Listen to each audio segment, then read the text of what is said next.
Hi, I'm Kathy Mills from Short Film Edits, and I'm here with Theresa Richardson for an interview today. How are you? I'm very good, thank you. That's good. Could we start this with you telling us a little bit about you? Yes, I'm an old gray mare, lady of a certain age, working quite steadily over the last couple of years in the vertical world. I've been an actress for a very long time, but somehow, some way, verticals came on my radar thanks to my manager, and I've been I feel incredibly fortunate that there's a place in this space for those of us with salt and pepper or gray hair and the roadmaps of experience. So I am just a very happy camper to be in this world. And we are happy you're in this world. All right. So, what inspired you to start acting originally?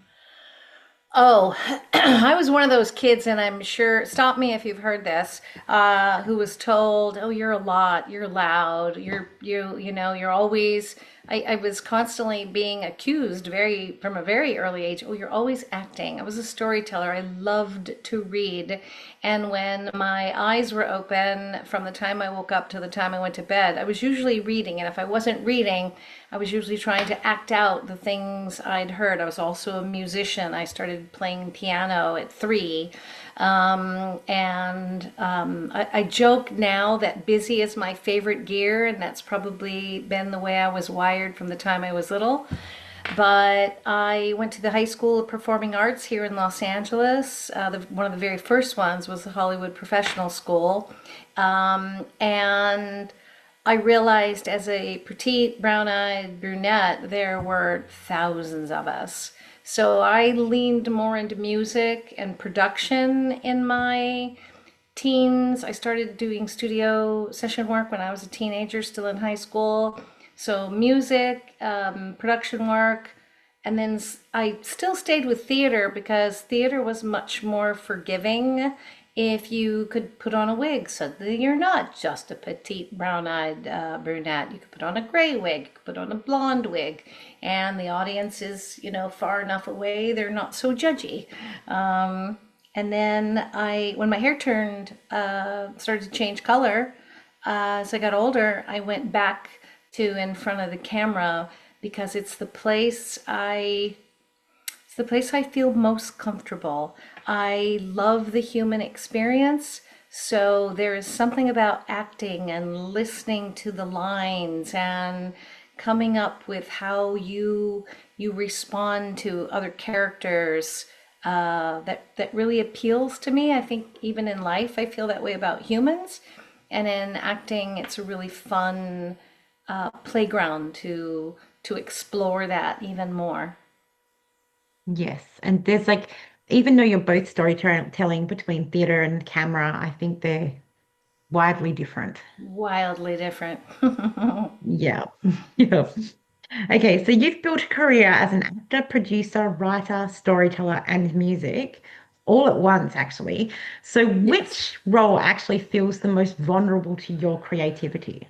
Oh, you know, feels the most vulnerable. Was that the Hmm. word? Yeah. I think writing. Yeah. I still love to write. I love to read and write. That's still been very much a part of my words. I love words. And there is something very vulnerable about pulling words out of your brain from your heart to piece them together to see if that connects with someone or has any power. And I find sometimes after I write something and send it out into the world, my heart will be going just 100 miles an hour because that was such a raw piece of me that went out. Acting is vulnerable, but I don't feel like it's just me. I'm portraying a character, but writing is very personal and it's a very vulnerable space. Yes. I've just signed my son up to a storytelling workshop. He's 6. I wanted to get him more into loving books, I love that. and just understanding storytelling better. So, I love yeah. that, and they do go hand in hand. What you read, what you see, what you feel, what Mm. you write. I mean, it's a beautiful Mobius strip that is forever giving and breathing. Yes, yes. Okay. So your career really feels self-made. Was there a moment where you stopped waiting for opportunities to start and created your own? Oh, yes. I remember I was working in production. I was in animation production for quite a while, working with a company that did really big hits, Voltron, Defender of the Universe, to very small hits, things that we were in, 130 countries, and we were syndicated. We did quite well. We made money, but they weren't as big as Voltron. And one day I was sitting in on a writers' meeting, and our executive producer came in at the last minute and said, "What are you doing here? Girls can't write. Get out." And I thought, Wow. girls can't write? All right. Mm. So I went in, shut my door, and I started writing a children's chapter book. A little bit on his dime, a little bit on my time, and I published Hmm. it. And that was the moment when I decided, underestimate me, that'll be fun. You don't get to tell me what I Hmm. do, and I will craft my, if not my destiny, my purpose. And once I decided that no one else was in charge of that, I felt like I applied that to everything I did. I learned so much about production, filmmaking, music videos, web series, pilots, that I plugged my nose and I jumped, and I surround myself with people who are sometimes, and it's not a stretch, smarter than me, because what I don't know, I will learn, and I will bring someone in and say, you know what, you are master of what you do.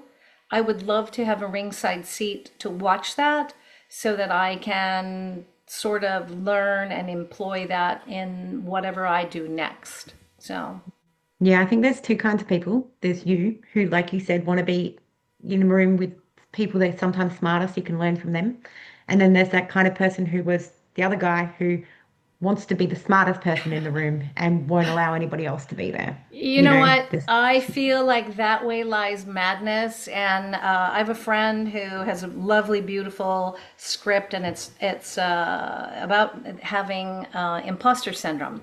And the Hmm. day you walk in and you portray yourself as smarter than everyone else in the room, you are going to suffer with, oh, maybe I'm really not, or, oh, I didn't know that.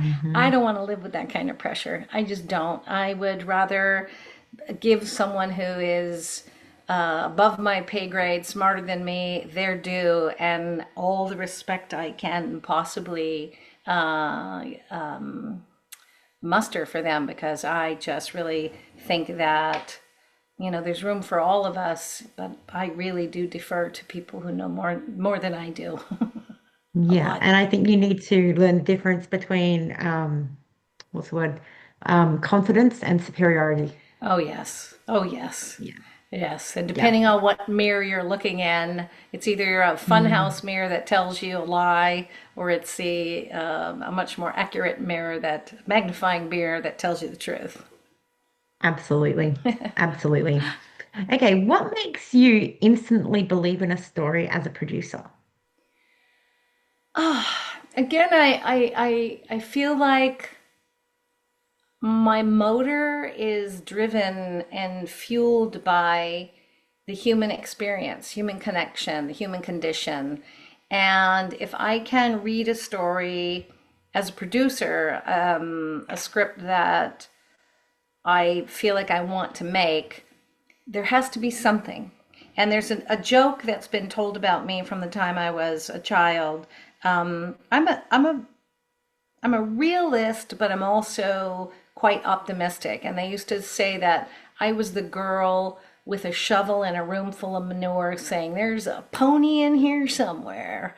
And I feel like when I read a script or I look at a synopsis or I am given a treatment, I want to see the human condition. What speaks to me? What in this story is rings true? I feel like the word authentic has been kind of worn to the point where people don't hear that anymore. But the truth that is at the center of a character, of a story, of a message. I mean, they're not always the same thing, but it has to have that kind of human center. I think that's what appeals to me most. Yeah. The truth as The well. It has to truth. have truth. Yeah. At Yeah. some level. Yes. Yes. Okay. When you're building a project, do you trust structure or instinct more? Oh, instinct can lie to you. Instinct can be dependent on a lot of things. Have you slept enough? Have you ate enough? Are you loved enough? I mean, I feel like instinct sometimes is not the best barometer. I look at structure because it's a scaffolding that you can, like a house of cards, you can move things. So I don't know that instinct is always, I feel like that's what people in Vegas do.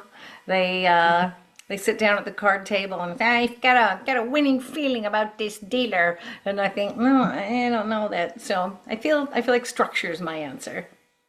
Yeah. No, I love that. Okay.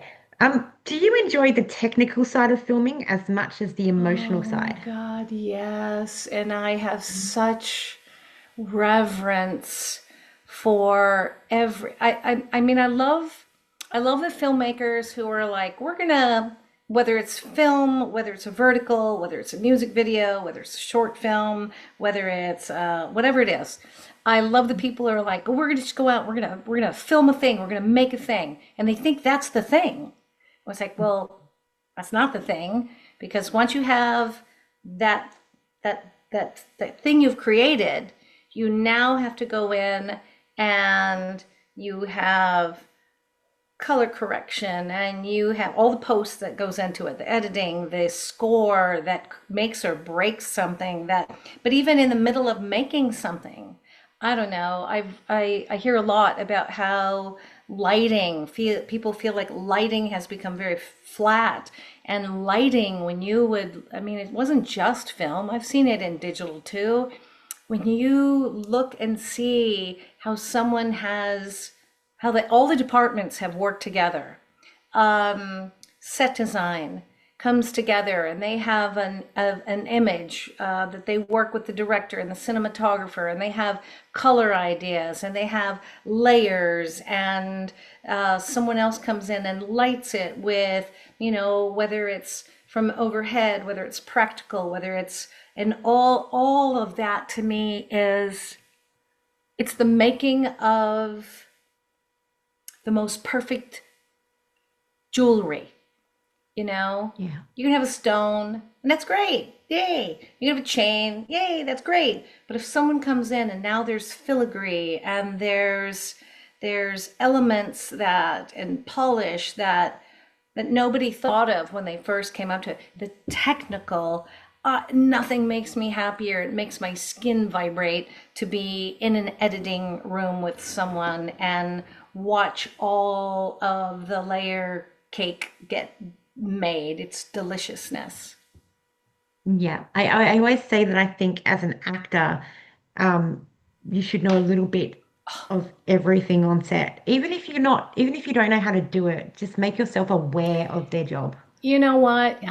I so agree with you, Kathy. I've been on set where I watch actors and they're on their phone because they think their job is just to say the line when someone says action, and it's like, Mhm. do you not want to learn why the equipment's being moved over here, or what Mhm. angles, the director and the cinematographer are talking about, or why the lights are where they are? How do you How do you come and think that you have one job? To me, you should know a little bit about everything, because there's also a level of respect for the crew and the other people who, and I tell this to every actor who will listen to the sound of my voice, who complains about, oh, my feet hurt, or I'm so tired, or it's like, can I share something with you? All those people, all those people that surround us, all that crew, they're here half an hour to an hour before you. They're Hmm. here a half an hour to an hour after you. And after this is done, a lot of those people who are the directors and the producers, they're about to go get locked in a room to make the magic that you were just a very small part of. Hmm. And there is something so critically important about being a member of the organism. And I feel a lot of people miss that. They really, really miss that. And I think as a result, they don't always end up loving the craft as much as they could if they were just aware. I mean, it doesn't mean you have to go and learn how to be a gaffer or grip or, but you should know a little bit so that there's a level of respect and appreciation for all those other people. I don't know. I agree. No, I agree. I mean, like you said before, they're always working. While you're sitting down having lunch, they're working. While you're, holding your phone or what, they're all working. They're all So I working. believe, yeah, so I believe like even when the coverage isn't on you, you still stay there and give your scene partner 110%. Yeah. 110%, or at least, express some gratitude for Mm. what's being done. That boom Yeah. operator's been, killing himself for hours catching your dialogue Mhm. and other people who aren't you. How Yeah. about, Yeah. I mean, I love have what a you're little bit of doing. downtime. Downtime is fine. If you need a little bit of downtime, take it because you all need it. We all You need it. sometimes, Yeah. yeah, sometimes you can't always be there, but at least try At least try. to be Give it present. a little bit. Exactly. Yeah. Yeah. Okay. Um, Producing often forces you to think practically, while acting requires emotional freedom. Have these two sides of your career ever conflicted with each other? Yes. Yeah. Yes, they have. I have been on set when I'm an actor, I'm in front of the camera, and I'm looking at the shot list and I'm realizing what's owed, and we're not going to make the day. And I am sick to my stomach because, as a producer, time is money. And every time we are not just ready to go, every time we have to be told to be quiet, every time we have to be told, I I find that those two parts of my brain make it very, very, very, very uncomfortable. It's more often when I'm an actor thinking like a producer and wanting all those elements to come together for the powers that be. As a producer, I have tremendous respect for the actors who are on set. And again, they're tired, they are exhausted, the scenes are emotional, the scenes are awkward with intimacy. It's a lot physically with the stunts or the whatever it might be. So I have great empathy, and my heart hurts. So it's the difference between producer brain as an actor making me sick to my stomach because I want to everything to come together, or the actor brain as a producer saying, "Oh my gosh, I have my heart hurts for these people." So yes, both Yeah. both have affected me and impacted me in ways that I come home at night and say, "Today was really hard." Oh. Oh, how do you work through that? Have you found techniques as to ways that you can work through that to make it easier? Yeah, when I'm working, I I compartmentalize. I have to, or it's just not going to work for anyone. I find silence to be my friend when I'm working. Sometimes I just have to go inward. I can't say anything, and there's a phrase we use in my house. I use it more than anybody. Not my circus, not my clown car, and Mm-hmm. that mantra often gets me through. And then when I am driving on the way home, I listen to Dateline murder stories because I go, well, that's a whole lot worse than anything I just went through. Yeah. Well, yes. I'm stuck in Oh, traffic. that's It's funny. Los Angeles. It could be anything from 40 minutes to a 2 hour drive.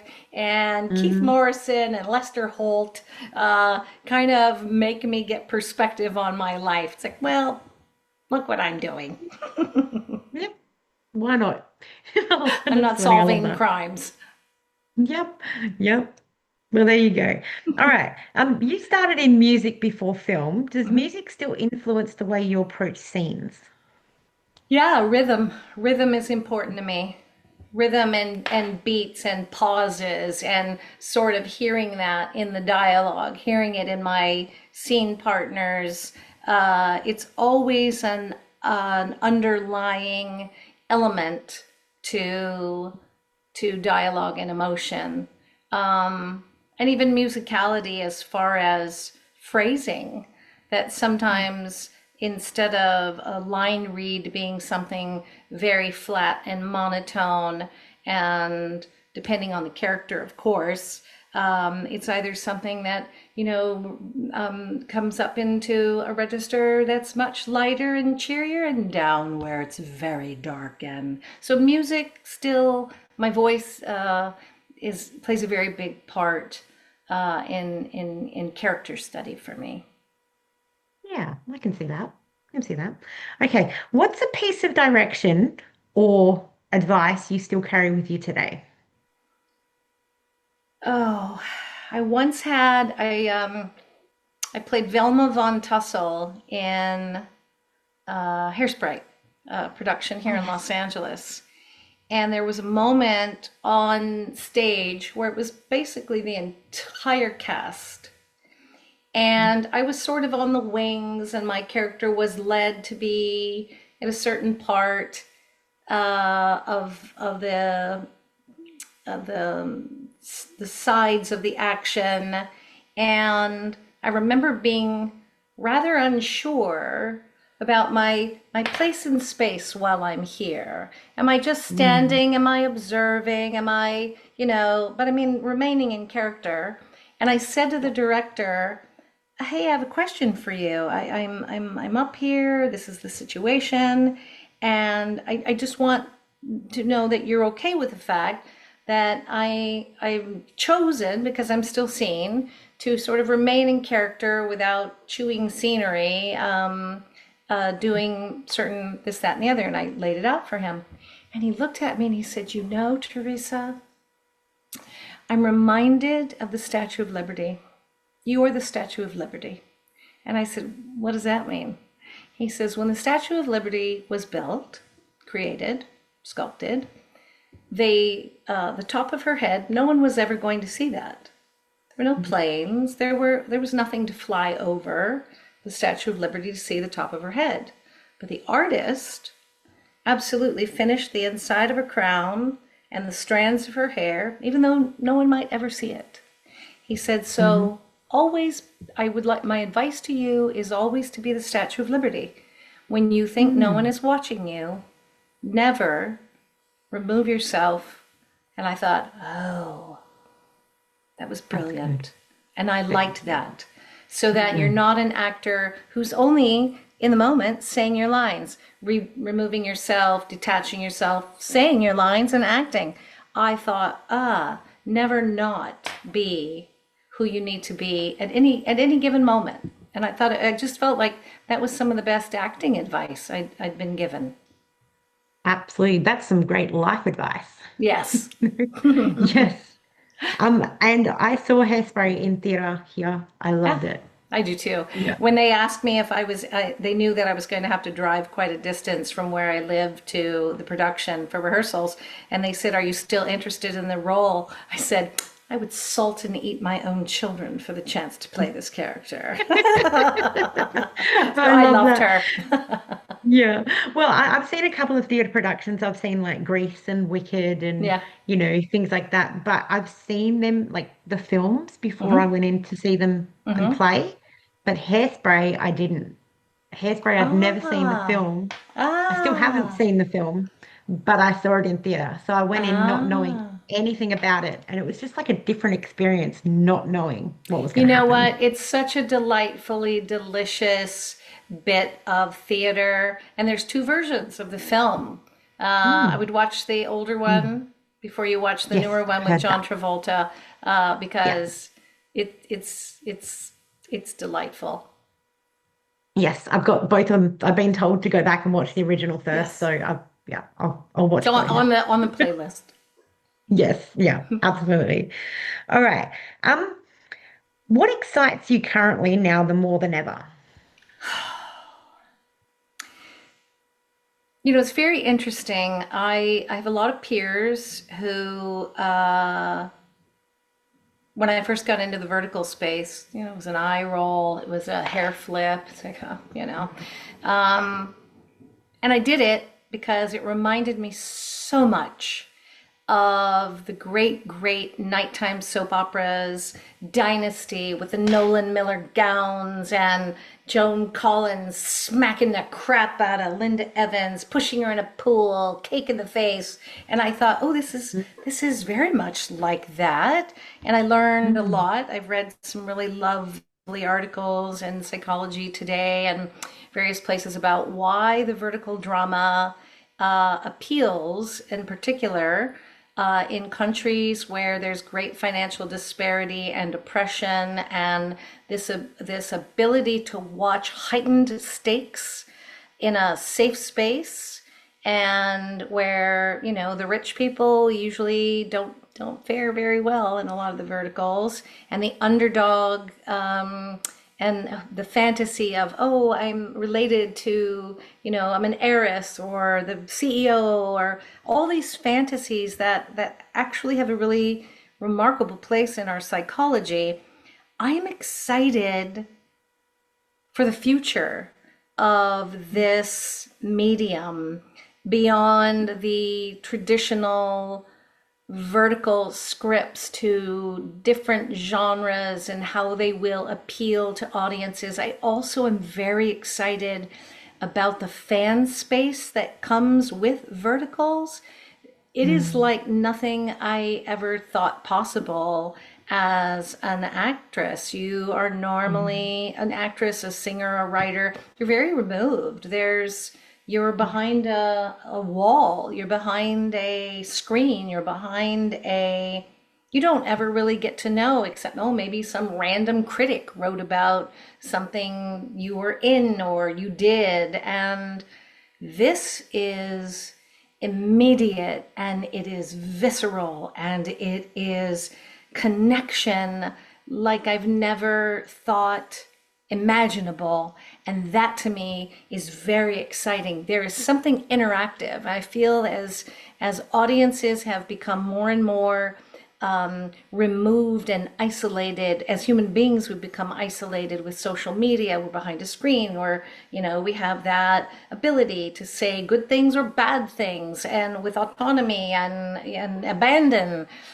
This is different because I think there is connection again with that psychology of the heightened stakes and seeing things that I I love that there is a taffy pull now of what we're doing and what people are seeing and what they're saying. And we haven't had an interactive medium like that, not really, for concert, venues. Taylor Swift and her fans kind of connect, but this is at a different level, and I think that's really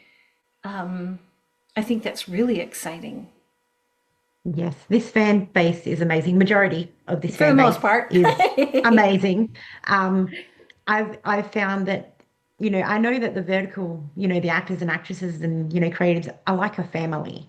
Yeah. And I see that you guys are just like this big family that love each other and respect each other, and it's fantastic.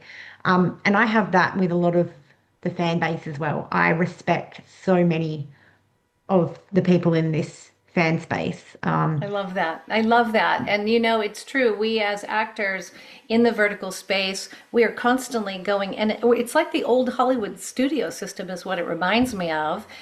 Mm, I'll work with an actor with one production company. They'll turn up in another production company, and we have very different roles. We're lead, we're supporting, we're whatever it is. I've taken jobs where one production company I truly, truly love that Jackson Tiller was mhm, the lead in, and I said I would do anything just to come and play in the dirt with you guys. Give me two mhm. lines. I don't even care. I just want to be there to support what you're doing and this really gorgeous thing you're making. Please let. And so yes, we come and go, and I notice that with the fans too. I see it on the socials where they're talking to one another, they're resharing someone's material and then supporting one another. I think it's a really exciting time in creativity. It's a bit of an unusual renaissance. And it's global. So I Yes. mean, a lot of people can be a lot more hands-on than me. I'm in Western Australia, so I'm limited to what I can do for the space from so far away. But we're all trying from no matter where we are to contribute in some way. I love that. Yeah. Yeah. Okay. What do you hope people remember about working with you?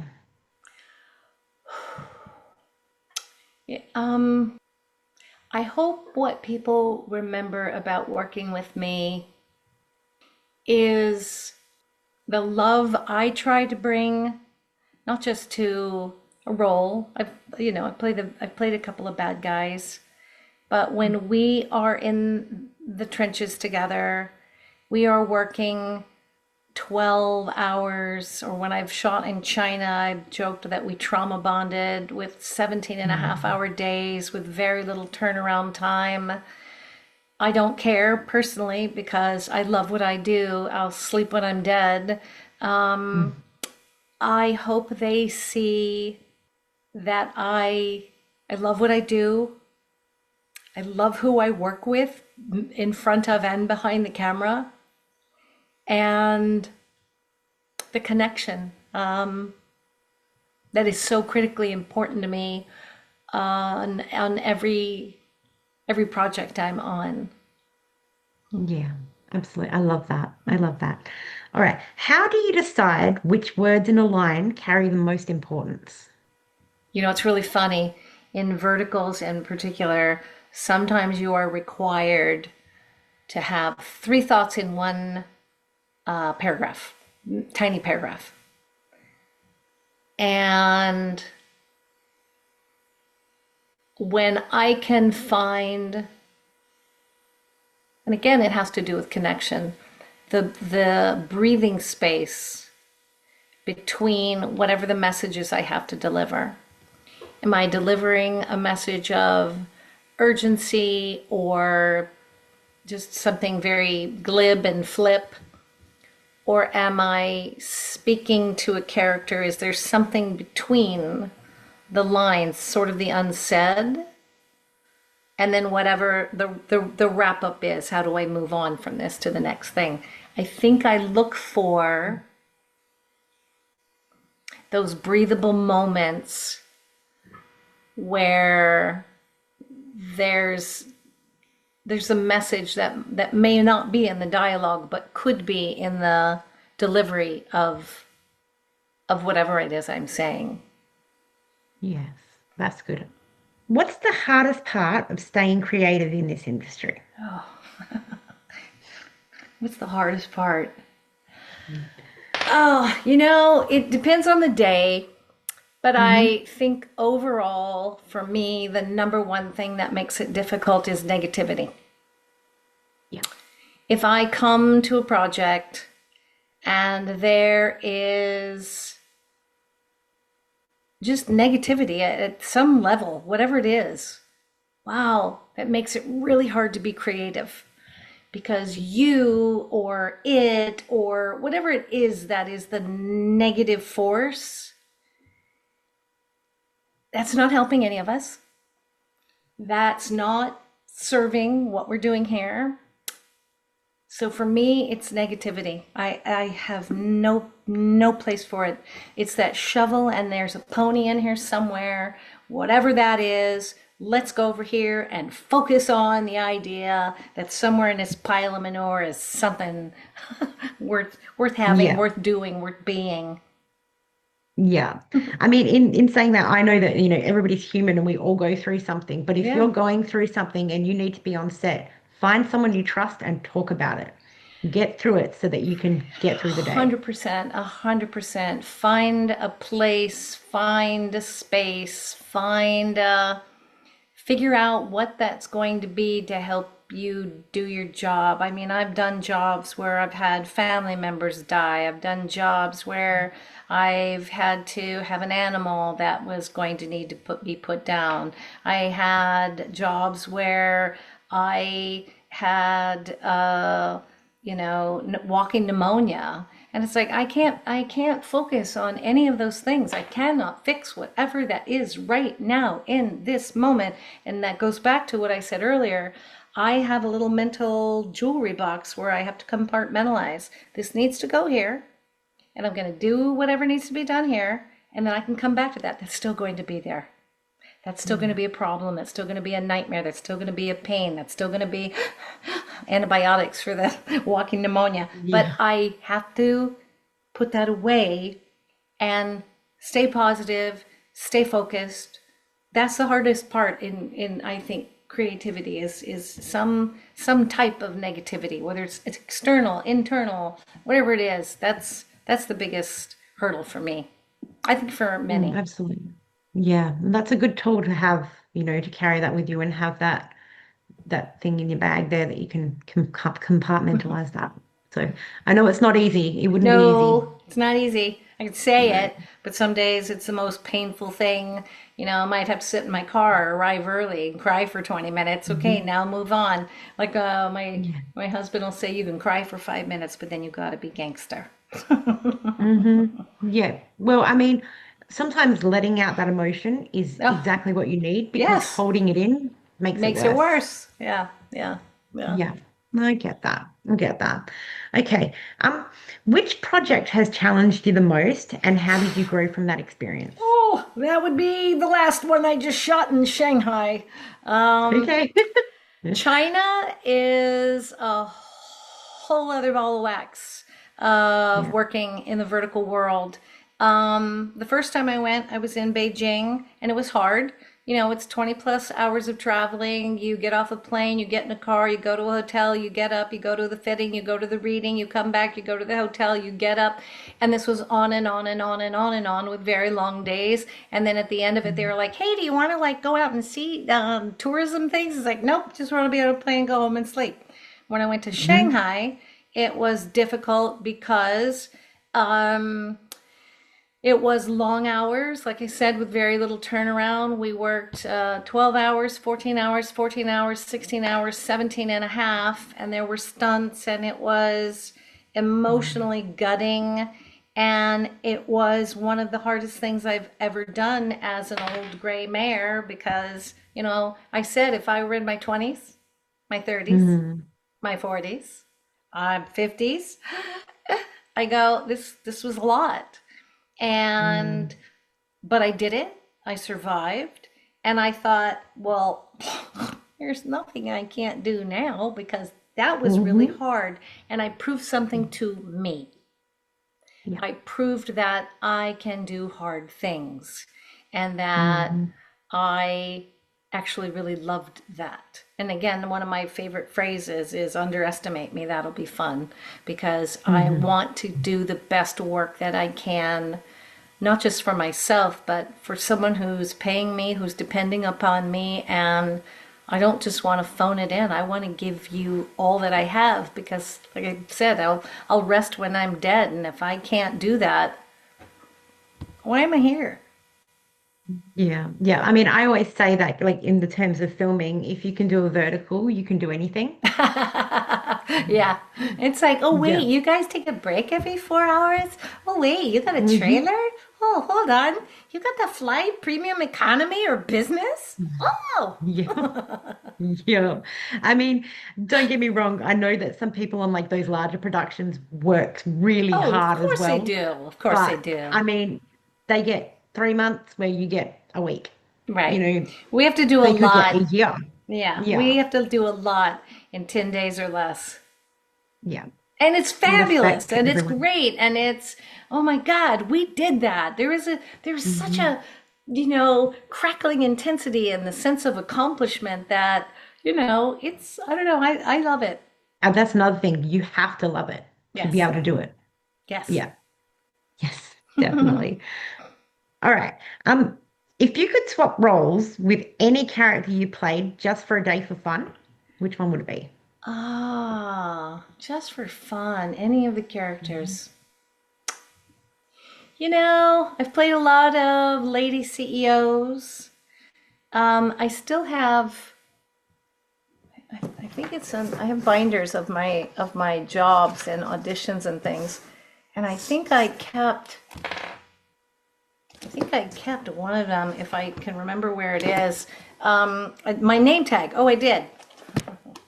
That's my name tag from when I Aw.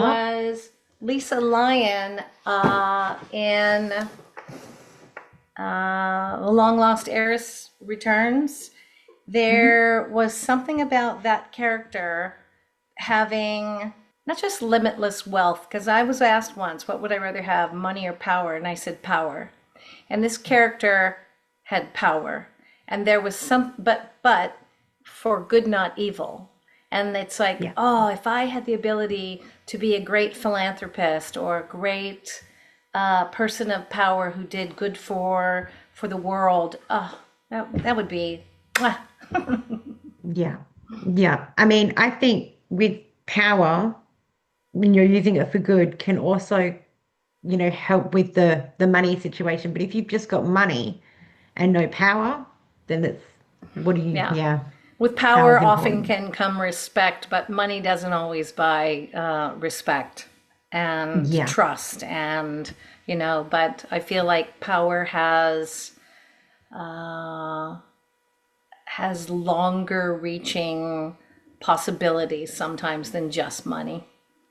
Hmm. And And people with power, are, you can do things that don't involve money, yes, you know? yes, Yeah. yes. You can influence Yeah. people and do things for, like I said, for good. Yes. I love that so much. Okay. How do you make similar roles feel unique? You know, it's in verticals, it's true. You have a lot of characters that are very cookie cutter. All of my characters, I have a little backstory for. I had one where her husband was just a horrible human being. He did terrible, heinous things, and I stood by and let it happen. And I said, you know what? I feel like she's misunderstood. She has Stockholm syndrome. She can't get out of this. She came to this game with the tools she was given, and therefore she is very limited. So I bring a backstory. I get it. It's a vertical. It's 10 days. How many days am I working? 8 out of 10, depending on, the level I'm hired for. All of my characters have a little backstory. I've come up with something for them. Um, all villains are not villains because they want money or they're corrupt. They sometimes are wounded. They're making up for something from their past, someone who hurt them, someone who said something and they've never gotten over it. They might turn a corner after this story is all done because there will be something redemption for them in the lesson they learn. So I always have a story that bubbles outside of whoever I'm playing. Nobody else knows it, but I do. Yeah. Yeah. And sometimes you can make that backstory that doesn't even make it onto screen, but you still Oh, have it. Yeah, I have it. I carry it, and it influences how I say, what I say, when I say it, to whom I say it. It means something to me. Yes. Yeah. Absolutely. Absolutely. Okay, what do you think makes a scene unforgettable? I don't know. I think it changes for every different project. Sometimes it's the actor because you can't take your eyes off of them. They're very, very watchable. It has nothing to do with beauty or anything like that. But sometimes they are watchable. I read something once that said the team of Ted Lasso, when they went through auditions, they would turn the sound off, not hear the actors talk, but were they watchable? Were you willing to keep your eyes on them? Sometimes scenes are unforgettable because of who it is. Sometimes I'm a big fan of set design and costumes. And sometimes it's just eye candy. It's crunchy deliciousness. I don't want to look away because I might miss that visual. I guess for me, that's both are very visual, and that's what Mm. locks me into an unforgettable scene. Yeah, I think when you were talking about the actors before, I think Jackson Tiller is definitely one of those actors that you can do that with. Yeah, He's what's the absolutely. still waters run deep. He can be absolutely Hmm. motionless in a scene, but there's so much happening behind it that it's lean in, watch. I agree. Yeah, love them. Yeah, love that about him. Okay, what is the most valuable lesson you've learned from the industry so far? Who, the most valuable lesson? It's not brain surgery. Mm, yep.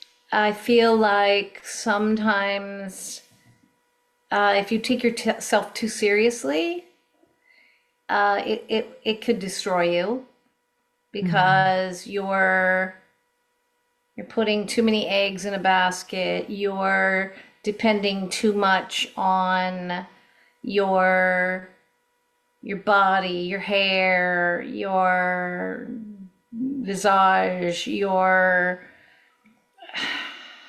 I think if we take it too seriously, I feel that way is destruction.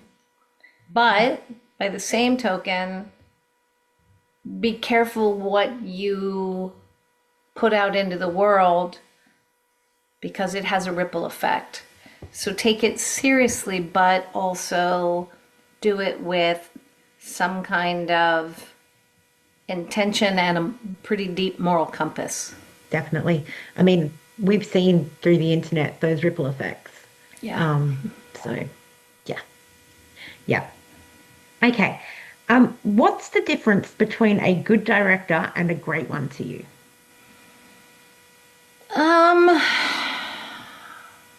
a good director tells you where to stand, tells you the very basics of what they want from you, and they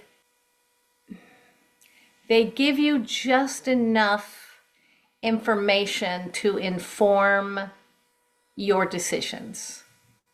And it's serviceable. A great director communicates with you and allows you, I think, to maybe to encourage you to do something different Hmm. and asks questions. What do you see? What do you hear? Do you have an opinion? Communication makes a great director, and it isn't always them saying, "I need you." They don't spell out what they want from you. They allow you to bring something from you to a scene, to a character, and then maybe just have a chat about it. Sometimes that's not easy on a vertical because you're going 100 miles an hour. I love a good table read Mhm. where I can have that moment of where we're not going 100 miles an hour to say, hey, can I talk to you about something? Or can I shoot you an email and give you some thoughts on this? Communication makes a great director. Yeah. So, I mean, I know that table reads aren't always possible due to limitations and time, but I also know that I think that if every like set had a little bit of a table read or a little bit of rehearsal, it would save a lot of time during production. yes, I have Hmm. a table read next week with a production that I'm doing. I think I can say it with Drama Box. I think I've done a table read with almost every job I've ever done with Drama Box, or at least conversations beforehand. And sometimes that's not a luxury that we can afford, but it's it's 90 minutes, it's 2 hours. Hmm. I feel like it helps us go a long way to when we're on set, how we work with one another. A lot of times you come in cold, you don't know until the night before you get your call sheet who you're working with. And sometimes Hmm. you've worked with them, sometimes you don't, and you're, hi, nice to meet you, and we're doing this thing. I feel like Yeah. if you want your characters to resonate on screen, it helps if they have some relationship before before they're, Yeah. you know, I mean, I think it helps build trust and chemistry, and at the same time, it just gets everybody on the same semi in the same page, it's and then nice. It is it would nice. save so much time, I think. I'm Yeah. right there with you. I love a good table read. Yeah. I wish we Yeah. had rehearsals. I wish we had Yeah. rehearsals and blocking, but that's not this medium. You come in and, No. but I know people who work in Atlanta, with Tyler Perry, and they say if you do more than 3 takes on a Tyler Perry project, you're doing something wrong because they Mm, hit the ground running, and they trust you to do your job. And yeah. that's great, but this other is a luxury that would be lovely to have.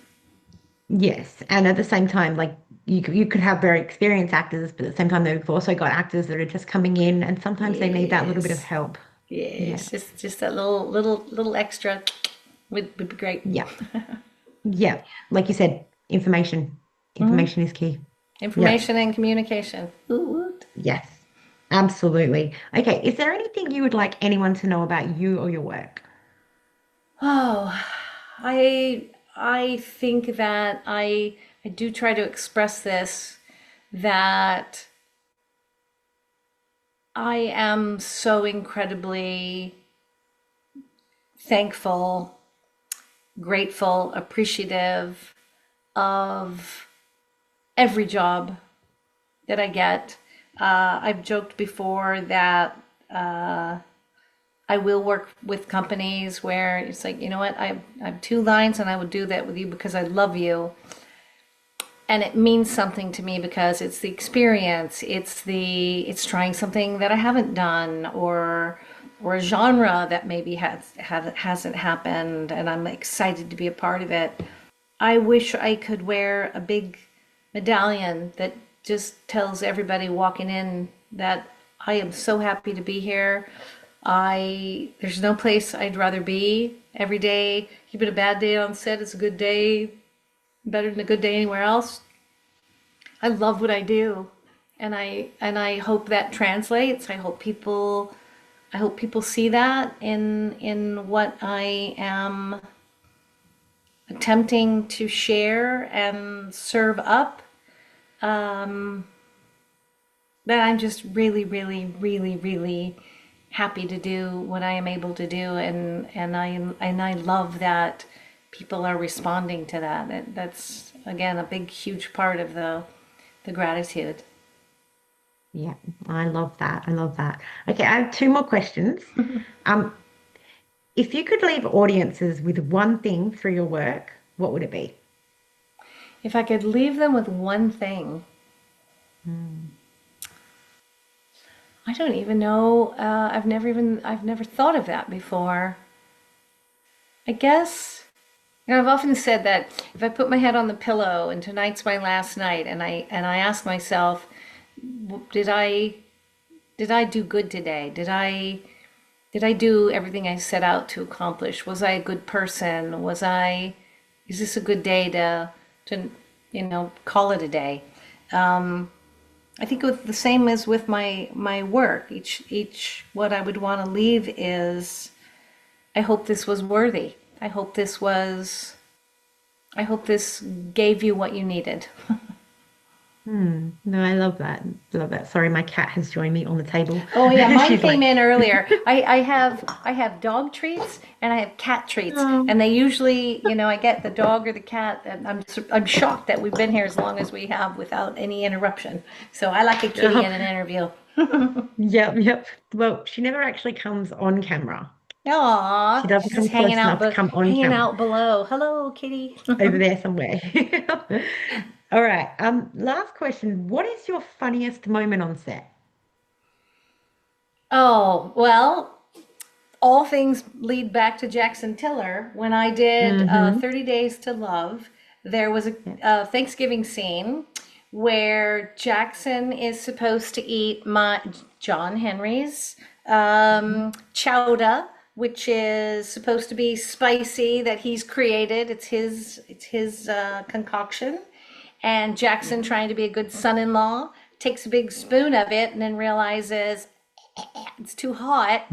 And then the script calls for him to start shoving things in his mouth to try to, dissipate the heat. Yeah. And we all just were in the scene. Nobody was going to break. He wasn't going to, at any point, not commit to this bit.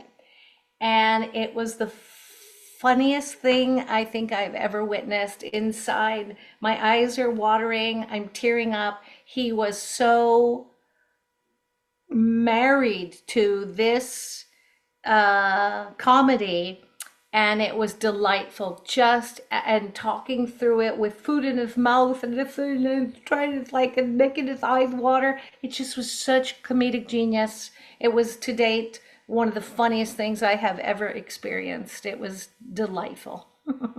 Yeah. No, he's great at everything he does. Yes, So and you can see it when you watch it. When you watch yeah. 30 Days to Love and you see that Thanksgiving table scene, it's just so it's gold. I love it. Yeah. Yeah. Oh, I love that so much. All right. Well, thank you so much for taking the time to have this interview with me. I really appreciate it. Oh, please, thank you for allowing me the opportunity to sit and chat with you about some of the things I love most. I am so very, very grateful to you and a 15-hour time difference. That's okay. I love hearing about you guys talking about how much you love your work. So, Well, thank you for giving us that opportunity and for allowing the time just to be together. I look forward to doing it again. definitely. You enjoy the rest of your day and talk to you again Yes, soon. there will be sleeping soon. That'd be like the day for me. Yes, so have a great rest of your day. Thank you so All much. right, take care.